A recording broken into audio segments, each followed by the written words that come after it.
je souhaite bienvenue à tous ceux qui sont sur Zoom, tous ceux de Eldaba, tous ceux qui sont sur notre plateforme Zoom de Eldaba. Je vous souhaite bienvenue pour notre temps de prière de ce matin.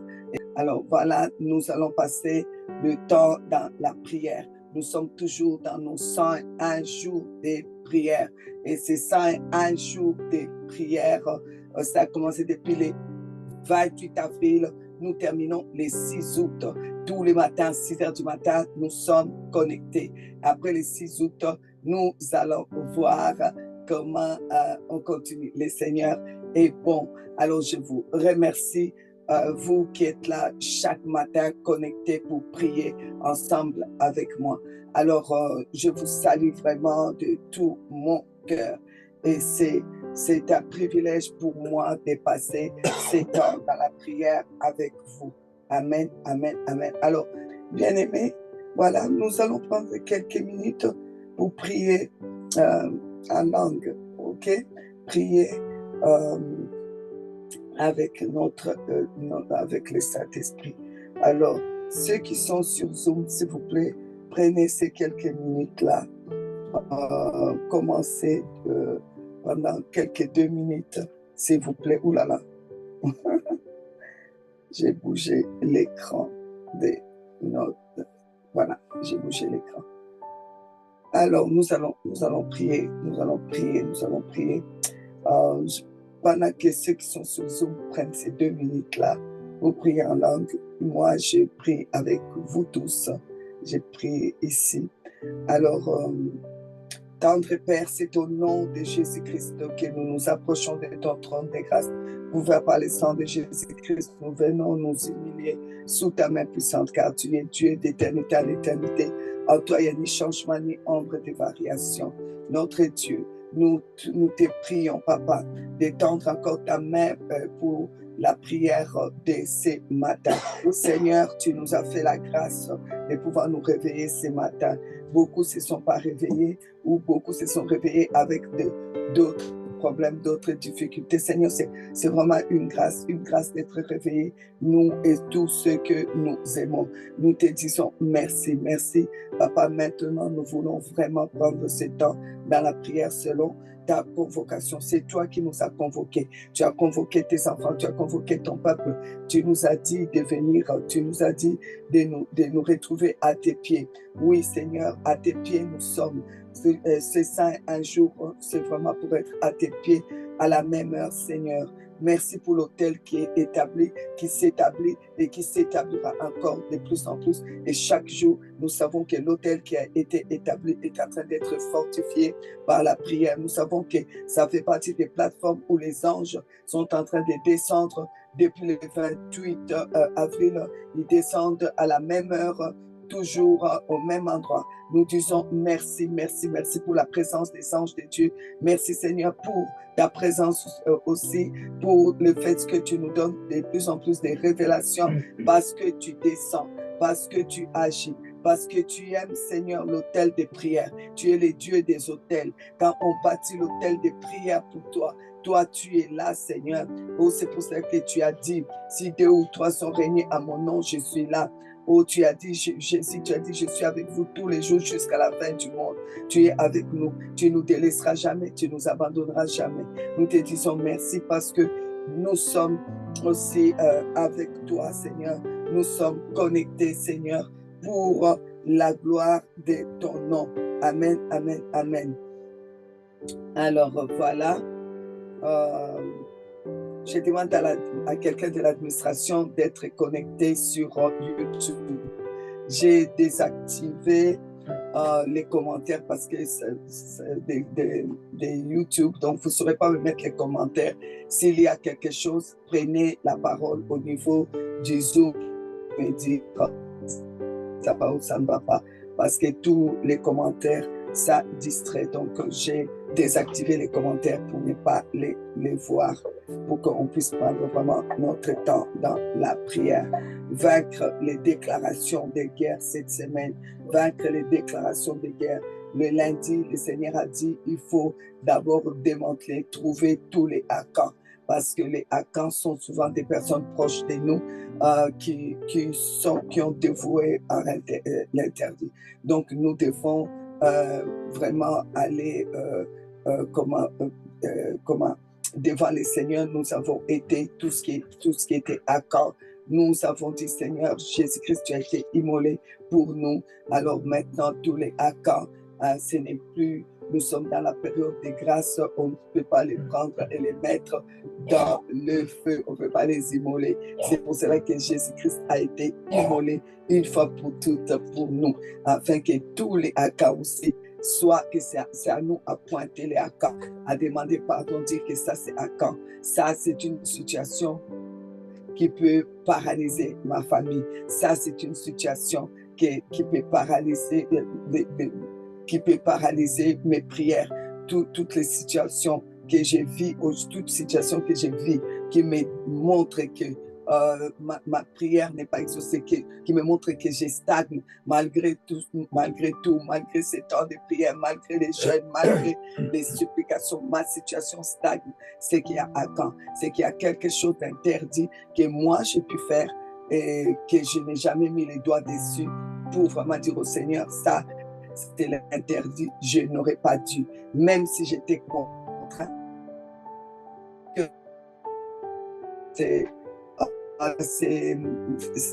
Oh, ça y est, ça commence. Excusez-moi parce que j'ai ça. Enfin, voilà, c'est là, l'Internet. Alors, donc, je disais toutes les situations que j'ai pu faire qui sais que c'est interdit. Et je pense que c'est interdit. Même si j'ai été contraint de le faire, Seigneur, ça c'est un camp. Ça c'est à qui est rentré dans les camps. Les seigneurs. Et puis, on a perdu Aïe. Ils sont allés consulter les Tout-Puissants, consulter Dieu.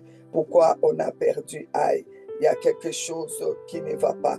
Parce que Dieu ne veut pas que nous perdre quoi que ce soit. Nous ne pouvons pas perdre la Bible. Alors, nous avons lu dans Jérémie, ils te feront la guerre, ils ne te vaincront pas. Alors, si on nous vaincre à camp dans les camps,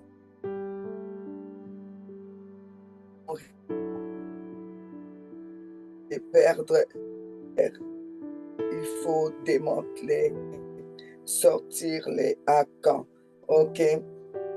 Sortir les Akans, voilà. Parce que Dieu ne veut pas que tu puisses perdre la guerre. YouTube est sur Jérémie 1, je le relis s'il vous plaît, Jérémie 1, 19. Ils vont la guerre, mais ils ne te vaincront pas, car je suis avec toi pour te délivrer. La guerre, ils le feront. Ok?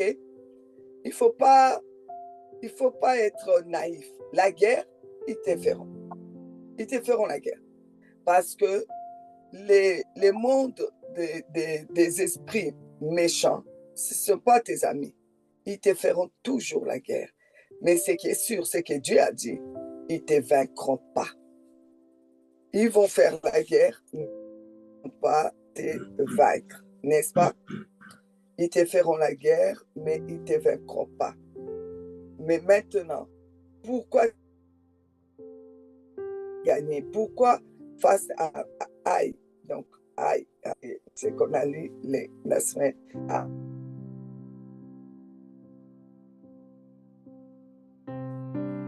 Il faut faire comme les enfants d'Israël. Face à Aïe, ça traîne. Tous les autres domaines, tu gagnes. Ça, c'est 2 ou 3 compliqués. On va vers notre Dieu. Nous sommes là pour les 5 jours. C'est pour dire, papa, qu'est-ce qui se passe? Papa a dit qu'il y a des Akans. Alors, les Akans dehors. Il faut reconnaître que ce n'est pas le doigt de Dieu que tu es en train de combattre. Ton l'arme, c'est le doigt de Dieu. Et c'est quoi le doigt de Dieu? Et on a dit, on a lu Hébreux 4:12. Hein, on a dit que de Dieu, hein, c'est comme une épée à double tranchant. C'est l'épée à double tranchant qui sépare jointure et moelle, qui sépare les accords, tout ça là de nous. C'est la parole de Dieu, c'est l'arme, c'est notre arme. Parce que la parole de Dieu agit comme un feu. C'est l'arme qui appelle le feu. La parole de Dieu agit comme un marteau, c'est l'arme. La parole de Dieu agit comme une épée. Hébreux 4:12, c'est arme. Donc, Jean chapitre 1er va nous dire qu'au commencement était la parole était avec Dieu, la parole était Dieu, la parole s'est faite chair. Donc, nous savons que la parole là qui est arme de Christ. Et dans la lorsque Moïse combattait contre les Égyptiens, les magiciens d'Égypte contre l'Égypte, les magiciens ont reconnu qu'en tout cas, alors Jésus lui-même, lorsque il chassait les démons, on a vu ça hier, on vient dire à Jésus, en tout cas là, c'est pas Jésus dit non, je chasse les démons, les royaumes de Dieu avancent, c'est par les doigts de Dieu. Alors, Jésus a reconnu les doigts de Dieu. Les magiciens, même les magiciens ont reconnu les doigts de Dieu dans la vie de Moïse. Et nous avons reconnu, nous sommes les doigts de Dieu. Tu es les doigts de Dieu. Je suis les doigts de Dieu. Les doigts de Dieu. Les doigts de Dieu. Car les doigts de Dieu habitent en moi. Je l'ai reçu comme mon Seigneur et Sauveur. Je sors la parole. La parole que je sors de ma bouche, c'est l'épée. Donc, c'est les doigts de Dieu. Donc, j'ai les doigts de Dieu. Les doigts de Dieu. Je suis les doigts de Dieu. J'ai les doigts de Dieu. Les doigts de Dieu chassent les démons. Les doigts de Dieu est là pour vaincre la guerre. Les doigts de Dieu, c'est une arme. On a utilisé le doigt de Dieu. On a utilisé la parole. Nous sommes en train de vaincre et le Seigneur nous a montré comment savoir que la guerre est vraiment à ta porte. Les armes sont déjà posées. On veut maintenant commencer à frapper. Il faut que quand tu les sais, il faut t'élever. Il ne faut pas attendre. Il ne faut pas attendre qu'ils ont commencé. Non. On a dit hier, vous allez, Dieu nous a donné des armes qui sont offensives. C'est pas, il y a des armes offensives, mais il y a des armes défensives. Alors, nous devons utiliser les offensifs. Commencer, c'est à nous. Parce que souvent, on s'assoit, on continue notre vie, on mange, on dort, on se réveille, on ne fait pas attention à gêner. Gêner, ce n'est pas notre problème. Parce que je vous l'ai dit aussi que les jeûnes font partie des armes spirituelles. J'ouvre une parenthèse là. Les jeûnes font partie des armes spirituelles. Pourquoi? Parce que Jésus, lorsque les disciples n'ont pas pu chasser les démons, donc il y avait une guerre, une bataille là qui était compliquée pour eux. Jésus leur dira, cette sorte de démons ne sort que par les jeûnes et la prière. La prière, c'est une arme. La parole de Dieu, c'est l'arme. Ça fait partie des armes, donc le doigt de Dieu, et ainsi que le jeûne aussi. Alors, il faut que tu puisses, quand tu sens les combats est déjà à la porte, parce qu'on a dit qu'on les sentira. On les sent et on les sentira. Quand tu es combattu, tu n'as pas besoin qu'un prophète puisse venir te dire, là, tu es combattu. Là, vraiment, les armes sont à ta porte. Là, en tout cas, les diables a mis cette personne comme machine à tuer, comme machine pour être comme l'instrument de l'ennemi, pour pouvoir te faire du mal. Non, il faut que toi-même, tu sentes, parce qu'on a cette sensibilité surnaturelle de sentir que là, je suis en plein combat. Et quand tu es en plein combat, tu sais qu'on dépose les armes. C'est toi qui dois frapper avant. Ne te laisse pas frapper d'abord. Parce que si tu laisses l'ennemi te frapper d'abord, c'est possible que tu puisses vaincre cette guerre-là. Mais imagine-toi le temps que tu vas mettre, la force que tu devras déployer. Alors là, tu auras besoin de commencer à demander au Seigneur l'assistance des anges, l'assistance d'autres personnes aussi pour ces combats-là. Alors que si tu as l'habitude de savoir qu'ils te feront la guerre. Si tu as l'habitude de savoir que c'est ce que le Seigneur a dit, ils te feront la guerre. La guerre, il y en aura. Ils te feront la guerre. Mais le Seigneur a dit d'avance, ils ne te vaincront pas. Alors, ce qui veut dire que je sais qu'ils vont, me faire la guerre, mais je sais aussi qu'ils ne me vaincront pas. Donc, j'utilise les armes offensives. Je n'attends pas pour utiliser les défensives. Et quand je sens que la guerre est vraiment à la porte, là, je frappe encore plus fort, n'est-ce pas? J'espère qu'on se comprend. Alors, 1 Timothée chapitre 6, verset 12. Combat les bons combats de la foi. Saisis la vie éternelle à laquelle tu as été appelé et pour laquelle tu as fait une belle confession en présence d'un grand nombre de témoins. Quand on te dit combat, les bons combats de la foi, c'est quoi les bons combats de la foi? C'est justement, c'est utiliser les armes que Dieu nous a données. Utilise ça comme offensif. N'utilise pas seulement comme les défensifs. Donc, ça veut dire quoi? Ça veut dire le bon combat de la foi, c'est utiliser les armes spirituelles en offensif. Ça, c'est le bon combat. Ça veut dire que, comme disent les Juifs, celui qui prépare la guerre, hein, tu vois, vaut mieux préparer la guerre, hein, être prêt à frapper avant, vous comprenez, que d'attendre d'être frappé. Qui prépare la guerre est vainqueur. Donc, prépare-toi et gagne. Frappe avant, frappe. Et nous avons des armes comme la parole de Dieu, je vous ai dit, comme la prière. C'est pour cela que nous sommes en train de bâtir aussi notre plateforme, donc hôtel de prière, comme la foi. La foi aussi, c'est une arme.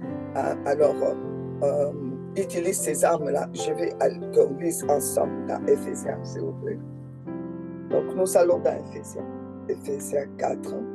Donc, nous sommes dans Éphésiens chapitre 4. Éphésiens chapitre 4. Et on ajoutera aussi Éphésiens. On va ajouter ça aussi. Ok. On lit d'abord 4 avant de lire 6. Je lis avec vous les versets, Éphésiens 4, les versets 30. N'attristez pas le Saint-Esprit par lesquels vous avez été scellés pour les jours de la rédemption. Donc, nous voyons ici que dans les combats, parce que plus bas, il nous parlera de combat, nous voyons que dans les combats spirituels, quand il y a la guerre spirituelle, quand tu es attaqué, tu ne dois pas être de ceux qui ont déjà attristé le Saint-Esprit. Le Saint-Esprit ne peut pas être triste dans ta vie. C'est pour cela que tu dois vraiment être quelqu'un qui utilise beaucoup le langage et la relation avec le Saint-Esprit. Et la relation, pour bien utiliser la relation avec le Saint-Esprit, il faut utiliser le langage du Saint-Esprit. Ça fait partie, c'est pour ajouter, ça fait partie des armes. Alors, quand tu n'as pas une relation avec le Saint-Esprit, ça veut dire que tu ne pries pas en langue. Ça veut dire que tu n'es pas baptisé du Saint-Esprit. Alors, ne va pas t'élever pour les combats. Parce qu'il y a une personne hier, par exemple, qui m'a parlé de la guerre. Oui, moi, je n'arrive pas à sentir qu'il y a une guerre. L'autre personne me dit, moi, je le sens. Je sens même, quand je me réveille, je sens même dans mes songes. Je sens même au travers des attaques des personnes qui me répondent mal. Je me suis réveillée, par exemple, hier, toute la journée, toutes les personnes que j'ai rencontrées, toutes ces personnes me répondaient mal, m'agressaient. Je sens qu'il y a le combat, mais je ne sais pas, je n'arrive pas. J'ai posé la question, est-ce que tu es baptisé du Saint-Esprit? Non. Tu pries en langue? Non. J'ai dit, mais comment tu veux mener ces combats? Alors, si toi, tu es ici, tu n'es pas baptisé du Saint-Esprit, commence par demander au Seigneur Jésus. Hier, on a prié pour que le Seigneur Jésus prie pour nous comme il a prié pour Pierre, pour que l'ennemi ne puisse pas nous cribler comme on crible du blé. Toi, commence par demander le baptême du Saint-Esprit. Demande au Seigneur Jésus de te baptiser du Saint-Esprit. Demande si tu reçois le baptême du Saint-Esprit. tu vas me dire comment je vais savoir. Eh bien, on nous a donné les signes. Bon, y en a qui n'ont pas ces signes, mais nous savons qu'on peut les savoir par les signes de parler en langue. Quand tu as demandé le baptême du Saint-Esprit, commence à parler en langue. Et si ça vient, tu sais que tu es baptisé du Saint-Esprit. Et le fait de parler souvent en langue, pas 1 heure, ok, pas 10 minutes, pas 1 heure, pas 2 heures, pas 3 heures, pas 4 heures, parler en langue, parler, prier en langue. Au plus que vous priez en langue, au plus que vous vous rapprochez du Saint-Esprit, vous avez une relation avec le Saint-Esprit. Priez seulement en langue, laissez-le prier au travers de vous en langue. Si c'est une adoration à Dieu, il le fera au travers de vous. Si c'est des demandes, il le fera au travers de vous. Si c'est une guerre qu'il doit mener au travers de vous, pour vous, il va le faire. Donc, mais il faut être en relation avec le Saint-Esprit. Mais si vous êtes baptisé du Saint-Esprit et vous priez rarement en langue, ou bien vous priez jamais en langue, ou vous priez de temps en temps, ou vous priez 5 minutes par jour, vous laissez tomber, ce n'est pas bon. Alors, vous aurez un blocage au niveau de vos combats spirituels. Alors, c'est parce que vous allez attrister le Saint-Esprit, alors qu'on nous a dit, n'attristez pas le Saint-Esprit de Dieu. Donc, on ne peut pas attrister le Saint-Esprit. Alors, s'il vous plaît, on est en train de mener un combat qui est déjà à ta porte, qu'on dépose déjà des armes. Pourquoi? Parce qu'on a dénoncé le complot. Ils ne peuvent pas être contents. Et on continue à prier. Il y a tout le temps les guides de prière. Donc, plateforme de prière, c'est-à-dire l'hôtel de prière est renforcé. C'est de plus en plus fort, de plus en plus fort. Tu penses bien qu'ils vont te faire la guerre, puisque c'est de toute façon sûr qu'ils te feront la guerre. Alors donc, tu dois sentir qu'on est en train de te faire la guerre. Alors, qu'est-ce que tu fais? S'il vous plaît, je vous ai donné les armes. Prie en langue, parce que tu dois mettre le Saint-Esprit à tes côtés. Prie en langue, parce que les armes que tu vas utiliser sont spirituelles. Prie en langue, ça force même, ça renforce même tes armes. Prie en langue. Ça, c'est 1, 2, priez. Continue à renforcer l'autel des prières. Sois ponctuel, sois régulier, sois constant pour ton autel de prière. 3, on a dit la parole, les doigts de Dieu, la parole, je suis les doigts de Dieu, j'ai les doigts de Dieu. Le doigt de Dieu habite en moi. Le doigt de Dieu, c'est Jésus-Christ. Le doigt de Dieu, c'est la parole. Et moi-même, comme la parole habite en moi, je suis transformé à la même image. Donc, je suis le doigt de Dieu. Là où je passe, je suis le doigt de Dieu. Le diable, tu dois savoir que je suis le doigt de Dieu pour te frapper. Je te laisse pas. Dès que je sens ton odeur quelque part, je te frappe. Et voilà. Donc, on a dit qu'on utilise la parole de Dieu. On ne peut pas combattre sans utiliser la parole qui est l'épée, n'est-ce pas? Ok, on va maintenant dans Éphésiens 6. Éphésiens 6 dit ceci, à partir du verset 12. Car nous n'avons pas à lutter contre la chair, vous le savez très bien, et les sangs, contre les dominations. Ce sont les dominations contre les autorités, contre les princes de ce monde, contre des esprits méchants dans les lieux célestes. C'est pourquoi, verset 13, prenez toutes les armes de Dieu afin de pouvoir rester dans les mauvais jours et tenir ferme après avoir tout surmonté. Alors, continuons. Verset 14. Ça veut dire l'autel de prière. Quoi qu'il arrive, tu as l'autel. Tu continues à prier. Tu as fait ton autel. Tu as dit que l'autel sera toujours à 6 heures du matin. D'autres ont dit l'autel à 5 heures du matin. J'ai dit à plusieurs, moi, avant qu'on se connecte à 6 heures, je suis déjà à l'autel de 4 heures. Donc déjà, j'ai l'autel privé entre moi et Dieu, comme j'aime dire, à 4 heures du matin. D'autres sont déjà debout à 5 heures pour leur autel. Donc, d'autres, ceux qui sont en Afrique, c'est bien, vous êtes en train d'établir vraiment l'autel formidable. Quoi qu'il arrive, ce sera toujours 5 heures du matin. que ça soit ton heure de prière. Et ceux qui sont aussi aux Amériques sont bien, parce que votre hôtel, vous êtes en train d'établir ça à minuit. Quoi qu'il arrive, que ça soit votre hôtel. Ceux qui sont en Europe, c'est un peu compliqué, 6 heures du matin. Mais déjà, c'est bon d'établir l'hôtel. Parce que si vous avez pris l'habitude de prier à 6 heures du matin, rien va vous empêcher de vous réveiller à 5 heures. Si 6 heures du matin, c'est trop juste pour aller au travail, ça ne va pas vous empêcher de vous réveiller. Après, c'est ça, un jour à 5 heures. Alors, donc, je continue. Donc, ça, c'est tenir ferme. Déjà, tu dois tenir ferme. Quand tu es ferme, tu dois avoir la vérité pour ceinture. Tout ça, ça tourne autour de la parole. Vous allez voir, la vérité pour ceinture. Parce que ça, c'est armes. Parce que parmi ces armes que je vais vous citer aujourd'hui, il y a les offensifs et il y a les défensifs. Alors, les offensifs, c'est la vérité. Parce que c'est autour de ça reste là. Toujours. La parole de la vérité doit sortir toujours de ta bouche. La vérité. Parce que si tu es quelqu'un qui, dans ta bouche, tu ne fais que mentir et tu ne fais que dire des choses qui ne sont pas selon la parole, tu n'utilises pas l'arme. Tu n'utilises pas l'arme qui est offensive. Parce que tu dois faire attention. Je sais dire attention. Ce que tu es en train de dire, est-ce que c'est la vérité? Fais attention, ce que tu es en train de répéter, est-ce que c'est la parole de Dieu? Parce que quelque chose peut te sembler la vérité, parce que le docteur a dit que ça ne va pas, que mon doigt là, vraiment, ça ne va pas, c'est foutu. Donc je viens, je répète, ce n'est pas la vérité, c'est la réalité. Alors si toi tu tiens ça et tu répètes, et tu répètes, et ça va là-bas, tu répètes, ça, c'est pas normal.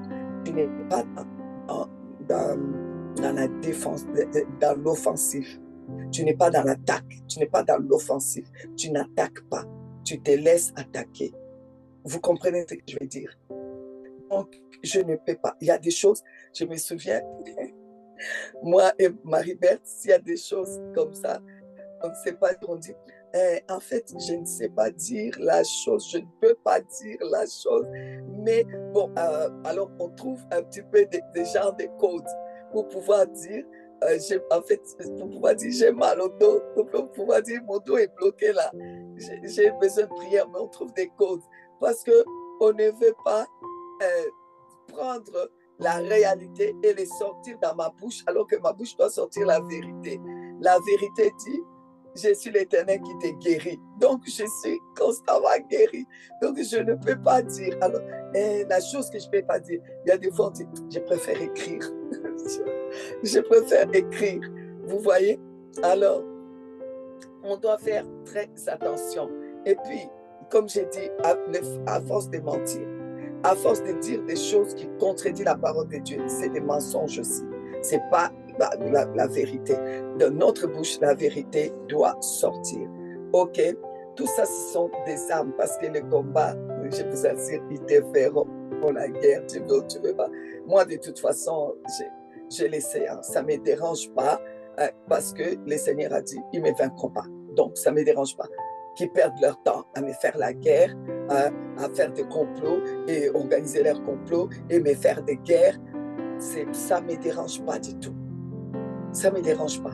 Que quelqu'un s'élève toute la journée pour me mordre, il a été monté toute la nuit contre moi. Ça ne me dérange pas parce qu'il est écrit, ils me feront la guerre. Ça, c'est un. Les deux, ils ne me vaincront pas. Et ils ne me vaincront pas parce que je me promène toujours avec les armes. Les armes, bam, offensives. J'attaque. Je ne me laisse pas être attaqué. J'attaque. Donc, pour ne pas te laisser attaquer, on vous a donné les armes. Alors, avant que je puisse démarrer la prière, je veux vite vous citer les quelques armes qui sont offensifs. Il y a les défensifs. Les défensifs que tu dois utiliser quand vraiment là, le combat est là. Tu as été surpris. Il y a les défensifs. Mais il y a les offensifs que tu dois utiliser tous les jours, comme la vérité. comme la vérité. On vient, on te donne les diagnostics. Toi, tu sors la vérité. La vérité dit que nous sommes considérés comme menteurs. Dieu seul vient. On te dit des choses sur toi. On essaie de te descendre, de salir ta raison. Briser. Tu fais quoi? Tu viens avec la vérité. Tu ne répètes pas pour répéter. Tu ne répètes pas. Oui, j'ai entendu que, on a dit que, maman Ginette, que. Toi, tu répètes. Toi, tu as entendu. Dieu t'a dit. On a dit que, Dieu t'a dit. Alors, ne répète pas. Ne répète pas. Ne répète pas. Parce que ça t'empêche d'avoir l'offensive. OK? Ça risque de te plonger que dans les armes défensives. Et là, ça risque d'être souvent, le combat va être corsé. OK. Revêtez la cuirasse de la justice. Tout ce qui est vraiment là, de revêtir là, ça, c'est tout ce qu'on appelle, c'est offensif. OK. Maintenant, quand on dit mettez à la menacer, mettre à vos pieds, les ailes qui donnent l'évangile de paix. Là, ça veut dire que c'est la défensive. Là, le combat est là. Maintenant, tu dois porter des chaussures. Parce que là, tu dois vraiment, le combat est déjà là. Et c'est déjà engagé. Tu dois mettre les chaussures. Tu dois avoir les ailes pour l'évangile. Donc, ça veut dire que pendant la guerre, toi, tu gardes les ailes. Je ne peux pas vous expliquer tout parce qu'on n'a pas tous les temps. Vous allez lire après. Prenez par-dessus tout, par-dessus tout cela, le bouclier de la foi. La foi est en même temps offensif et défensif. C'est parce que, d'ailleurs, on dit par-dessus tout, avec lesquels vous pourrez éteindre tous les traits enflammés du malin. Donc, tu peux éteindre les traits directement, enflammer la c'est défensif. Tu prends, tu te défends, tu défends. Ça peut être offensif aussi, tu attaques avec ça. OK. Prenez aussi le casque du salut. Les casques, vous savez, c'est quelque chose que tu dois avoir tout le temps. Ça, c'est dans l'offensif. Tu dois croire à ton salut, être sûr de ton salut. Maintenant, l'épée de l'esprit qui est la parole. La parole de Dieu, comme c'est en même temps la vérité, la parole de Dieu, c'est l'épée. Je vous assure que tu peux utiliser dans les deux. Dans l'offensif, tu frappes avec ça. Chaque fois que tu déclares, il est écrit, et dans la défensive aussi, comme Jésus a utilisé lorsque le diable est venu dans Luc. On a lu ça. Bon, je ne vais pas le lire maintenant. On y va.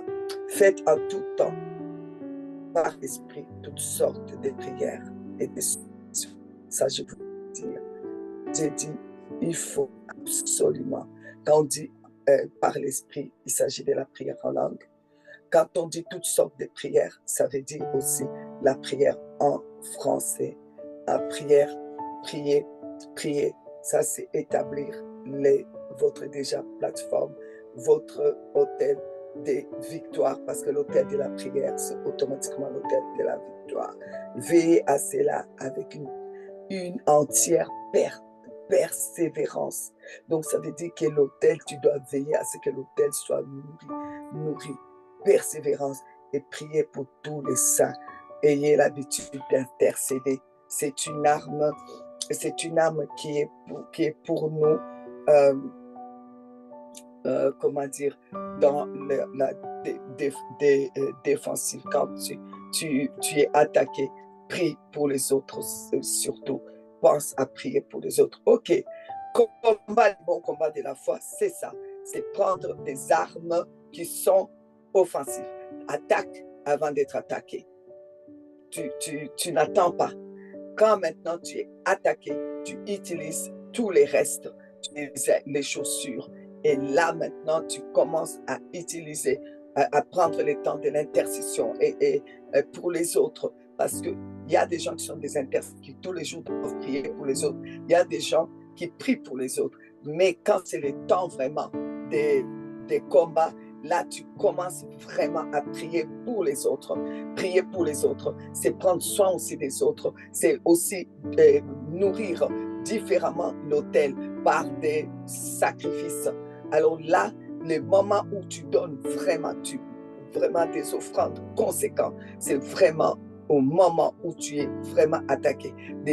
Tu fais des offrandes sacrificielles, là tu attaques parce que tu nourris ton autel, non seulement par la prière, non seulement par la foi. L'autel est nourri par la prière, la présence du Saint-Esprit, c'est nourri aussi par les offrandes. Alors ça, c'est des choses que vous savez, on ne va pas répéter toujours ces mêmes choses. Alors, j'aime bien l'apôtre, comment l'apôtre Paul dit, il dit, j'ai combattu le bon combat, j'ai achevé la course, j'ai gardé la foi. Vous savez, à force d'être attaqué, il y en a qui risquent de perdre la foi. Même quand tu es souvent attaqué, ne te décourage pas, garde la foi. Nous sommes dans l'année de la foi. Alors, pour aujourd'hui, je vais prier avec vous. Nous allons élever la voix ensemble. Vous savez maintenant que pourquoi le Seigneur nous passe cette semaine de la guerre. C'est pour nous dire quoi? Je vous ai dit ça, Jérémie 1, combien? On l'a répété, 19. On a répété. Ils te feront la guerre. Donc tu les sais qu'ils te feront la guerre. Tu les sais que toute ta vie, ils te feront la guerre. Mais tu ne les laisseras jamais arriver jusqu'à la porte parce que Dieu n'est pas dedans. Il a dit, ils ne te vaincront pas. Alors au nom de Jésus, je décrète, je déclare qu'ils ne te vaincront jamais. Tous ceux qui te font la guerre, ils ne te vaincront jamais. Ils peuvent être des instruments que les diables utilisent. Ils peuvent être 1000. La Bible dit que 1000 tombent à ton côté, 10 000 à ta droite, tu ne seras jamais atteint. Ils te feront la guerre, mais ils ne te vaincront pas. Il y a des personnes, à cause de leur jalousie, de leur méchanceté, comme on a dit il y a quelques semaines, le diable ne demande pas la permission. Il cherche des opportunités. Il trouve quelqu'un, comme on avait déjà enseigné, il trouve un homme forteresse dans la méchanceté. Un homme forteresse, c'est-à-dire quelqu'un qui te déteste, qui te hait, qui est rempli d'esprit méchant, qui est pour toi un adversaire. Ce n'est même pas un adversaire. Alors, il trouve ces personnes-là. Lui, il prend l'opportunité pour te faire la guerre. Il y a beaucoup de gens qui marchent à côté de toi. Ce sont des hommes forteresses. Ce sont des forteresses de l'ennemi que les diables utilisent comme plateforme, comme hôtel démoniaque pour te faire la guerre. Il y en a et il y en aura toujours et il y en aura même de plus en plus. Mais tu dois savoir une chose, qu'ils te feront la guerre, mais ne te vaincront pas. Que ce soit eux et la personne qui les utilise la personne qui les utilise, les diables, que ce soit eux, les gens méchants, jaloux, destructeurs, que ce soit eux, que ce soit leur maître, comme dirait Jésus, vous avez pour père le diable qui mange juste depuis les commencements. Alors que ce soit eux, que ce soit leur père, que ce soit leurs acolytes, les sorciers, les démons, les marabouts, les féticheurs, ils te feront la guerre. Ils te feront la guerre, mais ils ne te vaincront jamais. Au nom de Jésus, j'espère que tu m'entends. Ils te feront la guerre, mais ton Dieu a dit, ils ne te vaincront jamais. Jamais, jamais, jamais. Jamais, jamais, jamais. Ils ne te vaincront jamais. Personne ne gagnera. Même pas la petite bataille, ils ne vont pas gagner. Même pas Aïe, ils ne vont pas gagner. Parce que même les Akans, tu les as sortis de ton camp. Donc, ils ne te vaincront pas. Les interdits, tu as traité les interdits. Ils ne te vaincront pas. Ils ne te vaincront pas parce que tu es le doigt de Dieu. Parce que tu as le doigt de Dieu. Tu as la vérité avec toi. Parce que de ta bouche ne sort que la vérité. Et la vérité, c'est la parole de Dieu. Ça sort de ta bouche. Même si la situation est compliquée. C'est comme la veuve, la Sunamite, a dit, l'enfant est mort. On lui demande, tout va bien? Il dit oui. Tout va bien parce qu'elle devait sortir la vérité comme arme pour frapper déjà l'ennemi. Elle a frappé, elle avait déjà préparé tout. La guerre, elle avait déjà gagné. Quand le prophète est arrivé, tout était déjà gagné. OK? Comme la femme qui souffrait de perte de sang depuis 12 ans, qui a tenu le pan de la robe de Jésus-Christ. Alléluia. C'est parce que elle avait déjà dit, elle avait déjà proclamé la vérité. Elle avait déjà dit, si je les touche, si je parviens à toucher, je serai guéri. Alors, s'il te plaît, il faut savoir comment tu parles. Parce que, comme je vous ai dit, la guerre, là, quand tu commences déjà à faire des rêves avec la mort, avec ceci, ça veut dire qu'ils ont déjà déposé les armes. C'est comme si tu as été déjà un peu en retard. Ils ont déjà commencé à déposer les armes devant la maison. Alors là, lève-toi. Lève-toi. N'attends pas qu'ils commencent à tirer. Lève-toi. Amen. Alors, pour aujourd'hui, j'avais dit, je n'ai plus beaucoup de temps là, mais je vais quand même vous les lire. Je vais peut-être vous donner le contexte. 2 Samuel chapitre 21. Après, je vais prier. La Bible dit au verset 1er, je vais sortir comme ça, du temps de David, il y eut une famine qui dura 3 ans. David chercha la face de l'Éternel. Il faut chercher la face de l'Éternel. Quand tu vois que le combat là est bizarre ou bien que ça dure, cherche la face de l'Éternel. S'il te plaît, tu as déjà la plateforme qui est l'autel. Alors, ajoute les jeunes,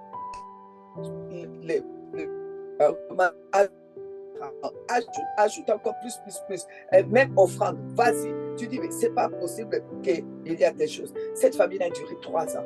Alors David chercha la face de l'Éternel et l'Éternel dit, c'est à cause de Saül et de sa maison sanguinaire. C'est parce qu'il a fait périr les Gabaonites. Alors, je vais vous expliquer. Les Gabaonites, c'était dans le temps, les Gabaonites sont rentrés comment? Parce que c'était un peuple que Dieu avait dit de détruire. Dieu ne voulait pas de ces peuples-là au milieu d'Israël. Au temps de Josué, il y a eu quelques Gabaonites qui sont venus s'ajouter, donc ils sont venus se présenter comme des personnes qu'on avait attaquées, des malheureux, tout ça. Ils n'ont pas dit qu'ils étaient des Gabaonites, ils s'étaient déguisés comme des gens qui fouillaient, qu'on le tuait à cause d'Israël et tout ça. Alors, Josué n'a pas consulté l'Éternel, Josué les a pris. Alors, Josué les a pris au milieu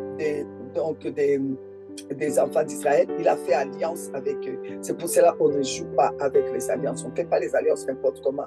Il faut consulter l'Éternel. Quand on fait même les alliances de mariage, les alliances amicales, les alliances, c'est là, il faut consulter Dieu. Alors, donc, il n'avait pas consulté et il a fait rentrer les Gabonites. Ils sont devenus comme son peuple. Et comme il est écrit, c'est la terre où on versera, où quelqu'un versera les sangs de son frère. C'est parce que c'est devenu comme leur frère. Cette terre sera maudite. C'est pour cela, vous qui détestez vos frères et sœurs, vous avez des problèmes.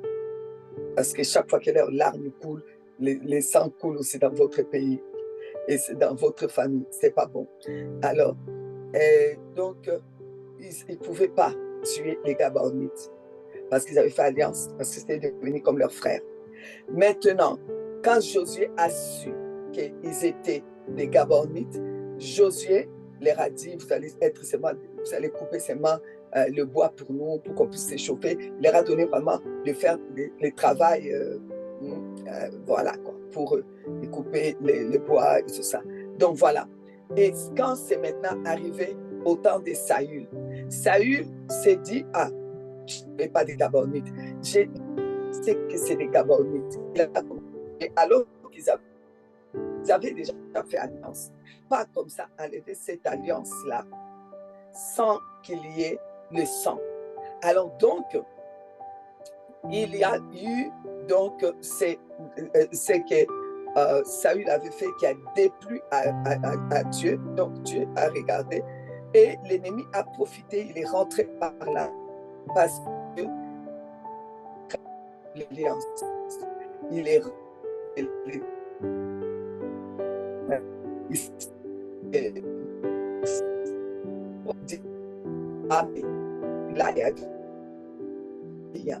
là, ça fait partie des lois surnaturelles. Donc, vous voyez, là, en tant que loi surnaturelle, ils avaient trahi. Alors, qu'est-ce qui s'est passé? On a commencé maintenant à les attaquer. Le diable a envoyé les gens n'avaient pas mangé. David a consulté Dieu. Dieu a dit, c'est à cause de Saül. Saül n'aurait pas dû verser leur sang. Pourquoi? Parce qu'il y avait alliance. C'est en fait ça. Donc, il fallait qu'il traite ça autrement. Alors, donc là, le roi, au verset 2, va appeler les Gabonites. Quand Dieu lui a dit ça, il dit, bon, maintenant, il faut qu'on traite ça, il faut que cette famine s'arrête. Les gens se font mourir, les uns se font mourir. Les Gabonites, mauvais qu'ils étaient, et bon, de toute façon, c'est ça en fait. Hein. Pour traiter un problème de sang, il faut les sangs. Pour traiter une alliance, il faut les sangs. Donc, ils ont fait l'alliance.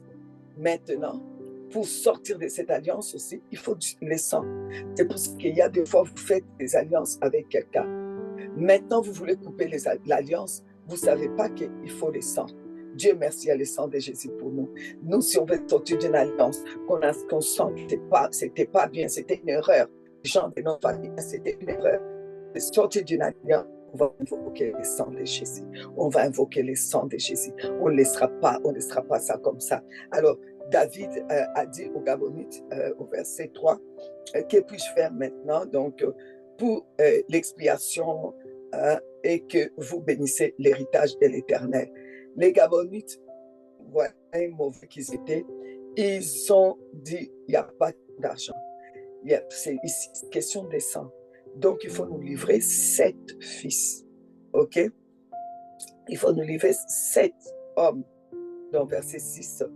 D'entre les fils, d'entre ces fils, donc les fils de Saül. Alors, ils ont été prendre ces 7 fils au verset 7.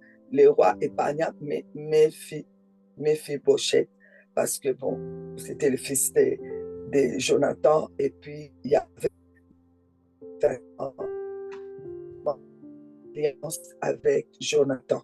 Il ne pouvait pas les livrer fils de Jonathan. Vous voyez les histoires. Je crois qu'on va y arriver dans ces temps de un jour de prière. Je crois qu'on aura un temps pour ça. Alors, le roi a livré, au verset 8, 2 fils de Rizpa, qui étaient concubines de Saül. Donc, 2 fils de Rizpa, que Rizpa avait enfanté avec d'autres 5 des autres personnes. Mais qu'est-ce qui s'est passé? Pas toujours. Qu'est-ce qui s'est passé? C'est que le fils de Rizpa, c'était 2. Au verset 10. Rizpa, elle a porté, vous connaissez l'histoire de Rizpa. Rizpa, c'est aller se coucher sur les rochers pendant le jour, pendant la nuit. Et elle disait que les oiseaux, les oiseaux du ciel, proches des cadavres de ses fils. La nuit, elle a empêché les bêtes des champs de s'approcher des cadavres de ses fils. Et la Bible dit, on a informé le roi. Et puis, le roi donc,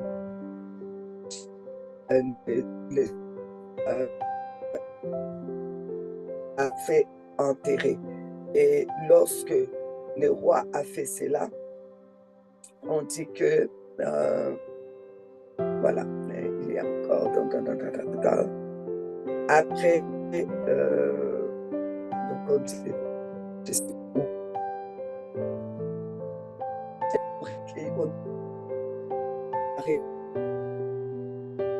verset 14, je vais vous les lire parce qu'on va prier. On enterra les os de Saül et de Jonathan, son fils, au pays de Benjamin de Tchélam, dans les sépulcres de Kis, leur père, et l'on fit tout ce que le roi avait dit, avait ordonné, parce que le roi avait dit qu'on aille enterrer les fils de Rizpa aussi. On dit, il y a un point. Voilà. On a eu un petit problème avec les os. J'étais en train de prier et j'ai prié justement pour vous il y a eu, en disant, Seigneur, s'il y a eu des personnes qui avaient fait alliance dans nos familles, Seigneur, où nous étions, pas au courant. Il y a eu peut-être dans les générations avant nous, il y a eu des traités où les gens ont traité des alliances et d'autres ont trahi ces alliances et qui aujourd'hui amènent la famine, une sorte de famine ou spirituelle qui empêche les gens de se convertir, ou des famines seulement où les gens n'arrivent pas à avoir du travail, ou des famines où les gens n'arrivent pas à tenir l'argent, où il y a eu des personnes dans les générations passées, les gens ont pris de la après chez quelqu'un, ils n'ont pas pu rembourser. Il y a eu un grand-père qui a pris de l'argent, n'a pas pu rembourser, et c'est aujourd'hui là, il y a des gens qui nous réclament, c'est là, dans la famille, il y a un aïeul qui a versé le sang des cas, et que le Seigneur aujourd'hui réclame cela, on nous réclame cela, et que ça bloque, ça amène la famine, ça bloque le problème financier au nom de Jésus-Christ. Maintenant, nous venons devant ton trône, Papa. Nous venons dire que nous sommes sous le sang de Jésus. Toute alliance se traite avec le sang. Nous venons maintenant réclamer le sang de Jésus et appliquer le sang de Jésus et brandir le sang de Jésus. Nous venons dire que tout ce qu'ils ont fait, toutes les fondations qui sont derrière nous, les fondements de nos pères, là où il y a eu des fondements dans les mensonges, dans la politique, dans le mensonge, nous dénonçons cela au travers du sang de Jésus-Christ. Nous brandissons le sang de Jésus pour que ces conséquences ne tombent plus sur nous, ni sur nos enfants, ni sur nos petits-enfants jusqu'à 1000 générations. Au nom de Jésus, nous levons le sang de Jésus-Christ. Plantons la croix ensanglantée de Jésus dans nos maisons, dans notre lignée. S'il y a qui a fait sorcellerie dans notre famille et qui a consulté des féticheurs, qui a fait de la sorcellerie ou qui a volé quelqu'un ou qui a tué, Seigneur, nous venons déclarer que nous, on n'a plus rien à voir avec cela parce que nous avons le sang de Jésus, le sang de la nouvelle alliance. Nous venons brandir le sang de la nouvelle alliance pour briser les anciens fondements, pour briser le fondement de notre famille, parce que nous ne savons pas où a été ce fondement, qu'est-ce qui s'est passé dans les fondements. Nous ne savons pas qu'est-ce qui s'est passé dans les fondements. On ne sait pas tout, Seigneur. Mais probablement que dans notre fondement, il y a eu des gens comme Saül qui avaient traité, qui ont trahi des alliances traitées. Alors aujourd'hui, nous venons avec le sang de Jésus pour laver nos enfants, pour laver nos finances, pour laver pour sortir de là, au nom de Jésus. Seigneur, nous voulons que ton cœur soit apaisé. Seigneur, Rizpa ne connaissait pas Jésus-Christ. Rizpa n'a pas reçu le Saint-Esprit. Rizpa a prié pour les cadavres. Seigneur, et sa prière a été exaucée. Ces cadavres ont été enterrés. Alors, le cœur de Dieu fut apaisé. Si Rizpa a pu apaiser le cœur de Dieu pour un pays, nous pouvons apaiser le cœur de Dieu, notre famille. Seigneur, notre famille connaît trop de... Il y a eu du sang. Il y a eu des morts brutales dans la famille. Il y a eu des morts, Seigneur, bizarres dans la famille. Seigneur, il y a des familles ici où il y a eu des morts, des suicides, où il y a des familles où il y a eu des morts brutales. Il y a des familles où il y a eu des morts que la personne est décédée, personne n'a été au courant. La personne est décédée bizarrement, seule. La personne était presque, son corps était en train de se décomposer. Seigneur, ça, c'est pas normal. Il y a eu des fondements avec des alliances, des sangs. Seigneur, il y a eu des fondements. Tous ces fondements, nous venons les dénoncer. Nous voulons plus cela dans nos familles. Seigneur, parce que tu as dit, ils nous feront la guerre. Ils nous feront la guerre. Seigneur, ils ne peuvent pas venir trouver le sang, les problèmes des sangs, les fondements des sangs, les fondements des alliances de sang qui ont été brisés. Il y a des gens dans notre famille qui ont fait qui ont trahi certaines alliances de sang. C'est pour cela qu'il y a eu des morts brutalement comme ça, sans longue maladie, sans même comment dire, quand il y a eu une longue maladie, c'est pas normal non plus. Et quand il y a eu mort brutale, c'est pas normal non plus. Seigneur Dieu, c'est pourquoi, Seigneur, nous venons devant ton trône, nous venons nous humilier, nous venons nous humilier, nous venons nous humilier, nous venons nous humilier devant ton trône, Seigneur. Au nom de Jésus, au nom de Jésus, au nom de Jésus, au nom de Jésus, au nom de Jésus, au nom de Jésus, au nom de Jésus, au nom de Jésus, au nom de Jésus, au nom de Jésus, au nom de Jésus, au nom de Jésus, au nom de Jésus, au nom de Jésus, au nom de Jésus, au nom de Jésus, au nom de Jésus, au nom de Jésus. Nous nous humilions sous ta main puissante, Papa, parce que nous voulons que les cœurs de Dieu soient apaisés. Il faut que ton cœur soit apaisé. Il faut que ton cœur soit apaisé afin que nous puissions gagner, afin que nous puissions gagner, parce qu'il ne peut pas nous vaincre, parce que là où il y a quelqu'un qui a fait des vols, là où il y a quelqu'un qui a versé le sang, là où il y a quelqu'un qui a fait des sorcelleries, là où il y a quelqu'un, donc Seigneur Dieu, nous les voyons au travers des résultats, des choses qui se passent dans la famille. Seigneur, aujourd'hui, nous venons te supplier, parce qu'il faut que ton cœur soit apaisé pour que, Seigneur, il ne puisse pas vraiment nous vaincre. Alors nous venons, Seigneur, te prier, Papa, et dénoncer et briser maintenant les fondements anciens, les fondements sur des alliances des sangs, les fondements, Seigneur, sur la sorcellerie, les fondements sur la mort des gens, les fondements sur des assassinats, les fondements, Seigneur, sur les problèmes sexuels de tout genre, les incestes, etc., les fondements sur les adultères, les fondements, nous dénonçons cela, tous ces anciens fondements, tous ces fondements, Seigneur, où il y a eu le sang, parce que, Seigneur, quand il y a viol, il y a le sang, quand il y a adultère, il y a le sang, et quel que soit, il y a le sang. Ce sont des alliances, ce sont des fondements, Seigneur, des alliances anciennes. Nous venons dénoncer tout fondement des alliances anciennes qui a mené des conséquences des morts brutales, des conséquences des morts après des longues maladies, des souffrances horribles, les conséquences des divorces, les conséquences des problèmes financiers, des famines où c'est compliqué. Oh Seigneur, pour garder l'argent, quelqu'un qui a travaillé, qui a une bonne pension, ne peut pas bien vivre. Pourquoi, Seigneur? Alors nous brisons tous ces fondements, nous brisons les fondements jusqu'à ce que le cœur de Dieu soit apaisé. C'est pas normal qu'il y avait des réussites des enfants et tout à coup ça s'arrête. Un enfant qui réussissait, ça s'arrête. Oh, nous brisons tous ces fondements anciens qui amènent les échecs dans nos familles. Nous brisons les échecs, nous brisons les échecs, nous brisons les échecs, nous brisons les échecs au nom de Jésus.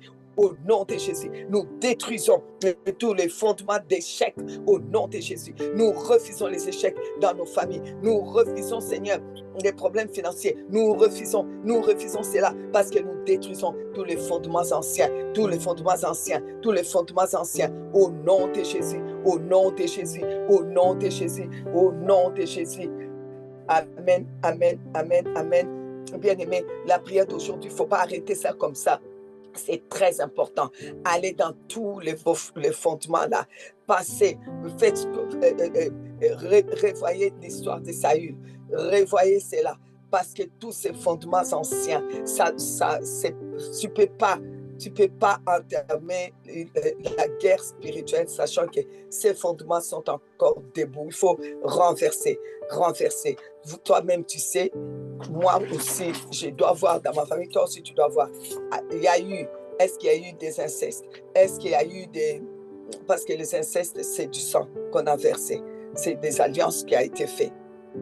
Est-ce qu'il y a eu des viols? Est-ce qu'il y a eu des avortements? Est-ce qu'il y a eu des sorcelleries? Est-ce qu'il y a eu les assassinats? Est-ce qu'il y a eu de l'argent qu'on a prêté et qu'on n'a pas rendu? Est-ce qu'on a, manipulé les gens par la politique, des choses comme ça? Est-ce qu'on a consulté? Est-ce que tout cela, ce sont des fondements où il y a des alliances. Et là où il y a des alliances, il y a les sangs. Donc tu as besoin de brandir le sang de Jésus. Réclame chaque membre de ta famille. Je te réclame du sang de Jésus. Et tu réclames chaque membre de ta famille avec le sang de Jésus. Brandis le sang de la nouvelle alliance. Prie avec le sang de la nouvelle alliance pour renverser tous ces fondements. Et tu déclares que la guerre est gagnée, qui te font la guerre, mais ils ne te gagnent pas. Tu gagnes, tu es gagnant, tu proclames que tu es gagnant au nom de Jésus. Tu gagnes parce que le sang de Jésus brise tous les anciens fondements. Que Dieu vous bénisse. Passez une très bonne journée. À vous l'administration. Le nom de Jésus pour aujourd'hui, c'est la lumière du monde. La lumière du monde. De ce jour au 38, la lumière du monde. Jésus-Christ est la lumière du monde. L'attribut du nom de Jésus pour aujourd'hui. Référence Jean 8, 12. Jean 8, 12.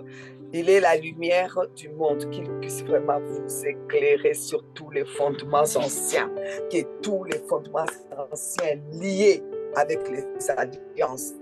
Je vous dis, question de sang. C'est question de sang. Il faut que ça soit détruit avec le sang de la nouvelle alliance. Et gagner tous les combats, toutes les guerres d'aujourd'hui, de demain et de plus tard, que vous puissiez gagner. Alors, continuez dans la prière, soyez concentrés. C'est très important, ce que nous sommes en train de faire cette semaine. Il y a trop de fondements. Il y a trop de fondements. Si le Seigneur nous amène dans ça, c'est qu'il y a des fondements qu'il faut renverser. Que Dieu vous bénisse. Alors, nous sommes à demain, même heure, même endroit. Bye.